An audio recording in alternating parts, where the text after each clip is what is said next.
This channel does not promote any violent, harmful, or illegal activities. All content provided by this channel is meant for an educational purpose only. দেখুন, এটা তো আমাদের একটা মানে সামাজিকতার অংশ। আমাদের বিয়ে, তারপরে পরিবার, এই সমস্তটা এটা তো আমাদের সবটাই আমাদের একটা সমাজের সাথে এটা একটা অঙ্গাঙ্গিকভাবে জড়িত। আমি তো অসামাজিক নই। এবং আমাদের কাগজ কলমে মানে আইনিভাবে যে বিয়েটা বলে রেজিস্ট্রি ম্যারেজ, সেটা গত বছরই ডিসেম্বর 14 তারিখে সেটা সম্পন্ন হয়েছে।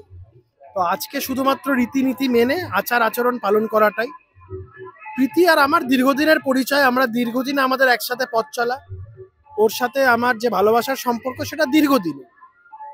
আজকে হয়তো এটা একটা সামাজিকভাবে এটা মর্যাদা পাচ্ছে, কিন্তু আমাদের যারা দীর্ঘদিন ধরে চেনে আমাদের এই কেমিস্ট্রিটা তারা জানে।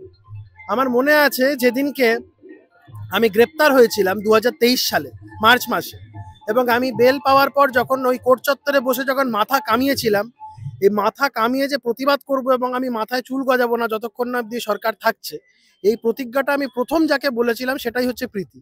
এবং তিনি তার প্রতি প্রীতিতে এই আমার এই সিদ্ধান্তের প্রতি আকুণ্ঠ সমর্থন জানিয়েছিল। আমার পরিবার, আমার বাবা মা, আমার বন্ধু বান্ধব, সাথে সাথে প্রীতির মতন মানুষজন আমার এই সিদ্ধান্তের প্রতি যদি তাদের সমর্থন না জানাতো, আমি হয়তো আমার সিদ্ধান্তের প্রতি অটল থাকতে পারতাম না। আমি যে সিদ্ধান্ত নিয়েছি সেই সিদ্ধান্তের প্রতি দৃঢ় থাকার পেছনেও প্রীতির একটা খুব বড় অবদান আছে।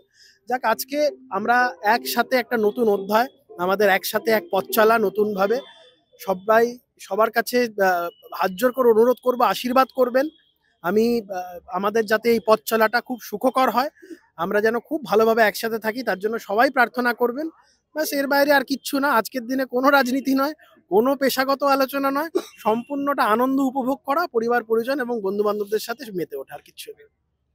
বিয়ের পর কি রাজনীতির ময়দানে অর্ধাঙ্গিনীকে দেখা যাবে? দেখুন, ও রাজনৈতিকভাবে যথেষ্ট সচেতন, কিন্তু ও এখনো অবধি কোনো রাজনৈতিক দলের সাথে সম্পৃক্ত নয়। তবে এটুকু বলতে পারি যে বাম বিরোধী তৃণমূল বিরোধী যে মানসিকতা, সেই তৃণমূল বিরোধী মানসিকতাটার মধ্যে বরাবর ও অনেক ঘাত প্রতিঘাতের মধ্যে দিয়ে গেছে। ওকেও অনেক কিছু ফেস করতে হয়েছে আমার কারণে। তবে ও কোনো রাজনৈতিক দলের সাথে সম্পৃক্ত নয়, কিন্তু বিভিন্ন অরাজনৈতিক মঞ্চে আমার সাথে বহুবার গেছে। বিভিন্ন ন্যায্য দাবি দাবা নিয়ে যে আন্দোলন, যেগুলো ধরুন ডিএ আন্দোলন বলুন বা চাকরি প্রার্থীদের আন্দোলন, বহুবার ওদের সাথে পথে পা মিলিয়েছে এবং ওদের হয়ে মামলাও করেছে। তো আমাদের সেটা আছে। এখন বাকি ভবিষ্যতে কি হবে না হবে ওর সিদ্ধান্তটা ওই নেবে।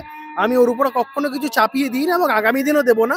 তবে আমরা একদিকে দুজনে খুব একটা আমাদের মিল আছে। আমরা চরমভাবে বর্তমান রাজ্য সরকারের বিরোধী এবং আমরা চরমভাবে চাই এই সরকারটার পতন। আপনি এটা বলছেন যখন, তাই বলতেই হলো, আজকে কিন্তু কমিশন সূত্রের খবর এসেছে যে 14 লক্ষ নাম বাদ পড়েছে। এগুলো সবটাই হবে। আমি ইনফ্যাক্ট আজকেও যখন আমি আমার আচার আচরণ করছি, তখন দলের তরফে একটা বৈঠকের কথা বলা হলো। আমি এই দলের কাছ থেকে মাত্র এই 6-7 দিনের একটা অব্যাহতি চেয়েছি। রাজ্য সভাপতি থেকে শুরু করে বিরোধী দলের নেতা থেকে শুরু করে আমাদের সুনীল বানসালজি, ভূপেন্দ্র যাদব, বিপ্লব দেব, সবার কাছে আমি করজোরে এই 6-7 দিনের একটা অব্যাহতি চেয়েছি। জাস্ট এই পিরিয়ডটা কাটলেই আবার রাজনীতির ময়দানে নেমে পড়া, কারণ বেশি দিন আর নেই। 2026-এর নির্বাচন আসন্ন। এখন আমাদের আমোদ প্রবোধ করার সময়টা খুব কম। পশ্চিমবঙ্গের মানুষের স্বার্থে আমাদের লড়াইটা চালিয়ে যেতে হবে।